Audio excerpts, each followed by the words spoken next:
di sini saya akan menjelaskan bagian pertama, yaitu mengenai dasar dari standar audit akuntansi internasional.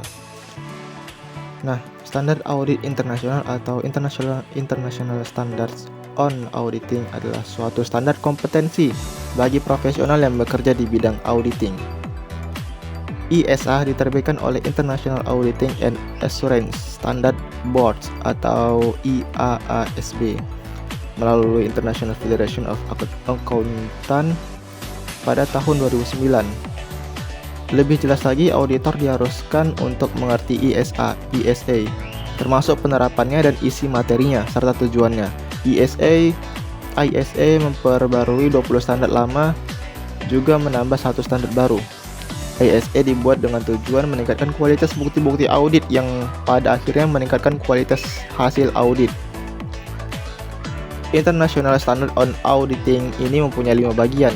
Yang pertama, introduction, mencakup tujuan, ruang lingkup, dan subjek materi. Yang kedua, objektif, menjelaskan kepentingan auditor. Yang ketiga, definition, yang menjelaskan pengertian yang dibakukan ISA.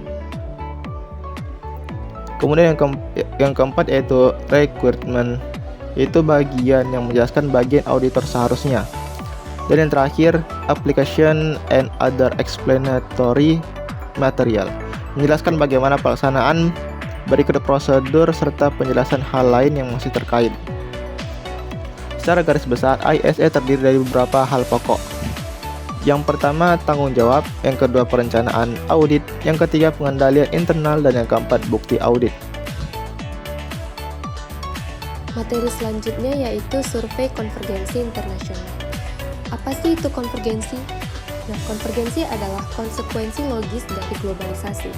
Globalisasi dapat dikatakan sebagai peningkatan dalam integrasi perekonomian dunia, sehingga harmonisasi mengisyaratkan keselarasan, sedangkan konvergensi menuntut adanya keseragaman. Kemudian, apa saja konvergensi akuntansi?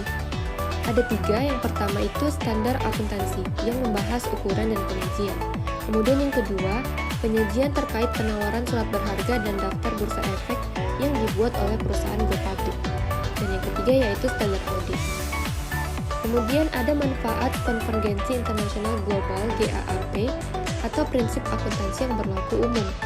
Keuntungannya itu antara lain yang pertama, standar laporan keuangan berkualitas tinggi yang digunakan secara konsisten di seluruh dunia dapat meningkatkan efisiensi dalam alokasi modal.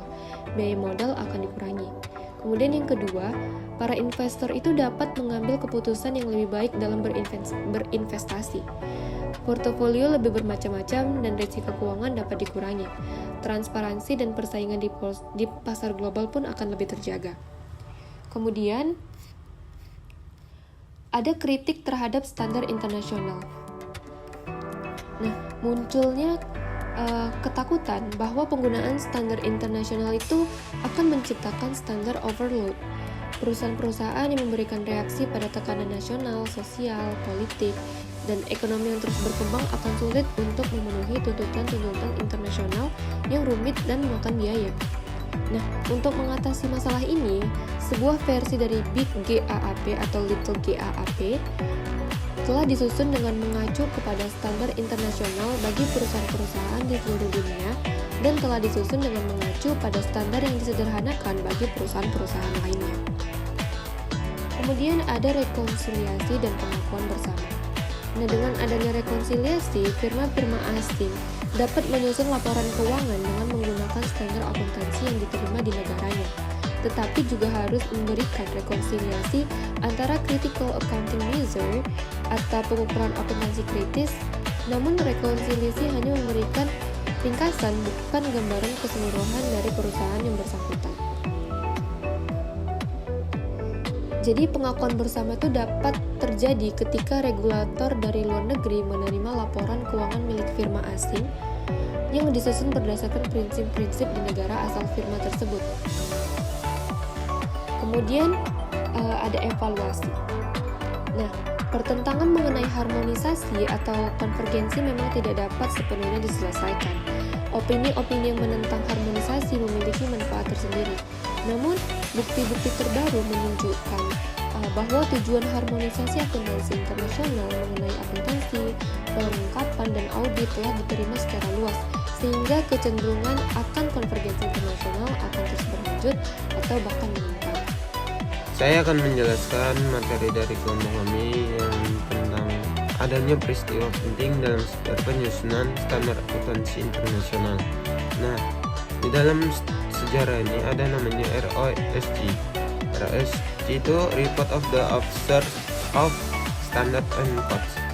Adalah laporan hasil pemantauan dan kemajuan negara-negara anggota AFIC dalam merencanakan dan mengimplementasikan IFRS dan ISI. Nah, secara berkala oleh Bank Dunia dan IMF, ROSC mengulas berbagai hambatan yang dihadapi profesi, regulator, dan dunia usaha seperti UKM.